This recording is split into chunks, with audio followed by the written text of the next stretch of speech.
નમસ્કાર, આપ જોઈ રહ્યા છો નેશન પ્લસ ન્યૂઝ. હું છું આપની સાથે હેતલ ભગત.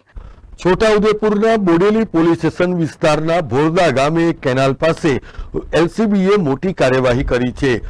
પોલીસની ટીમ જ્યારે પેટ્રોલિંગમાં હતી ત્યારે તેમને બાતમી મળી હતી કે બોડેલી બાજુથી આવતી બોલેરો પિકઅપ ગાડી એ વિદેશી દારૂનું વહન કરે છે.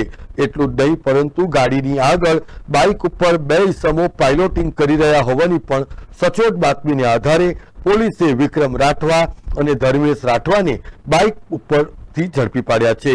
જ્યારે થોડી વારમાં જ બાતમી મુજબની બોલેરો પિકઅપ ગાડી આવતા બે ઇસમો ગાડી મૂકીને નાસી છૂટ્યા હતા. પોલીસે બોલેરો ગાડીની તપાસ કરતા ગાડીમાંથી 4,36,970 રૂપિયાનો વિદેશી દારૂ અને કુલ 12,96,000 રૂપિયાનો મુદ્દામાલ કબજે કરીને બે ઇસમોની ધરપકડ કરવામાં આવી છે. Rehan Patel, Nation Plus News, Chhotaudepur. સમાચારોના સતત અપડેટ મેળવવા માટે અમારી નેશન પ્લસ ન્યૂઝની યુટ્યુબ ચેનલને સબસ્ક્રાઇબ કરો, બેલ આઇકન દબાવો અને જોડાયેલા રહો ફેસબુક, ઇન્સ્ટાગ્રામ અને ટ્વિટર પર.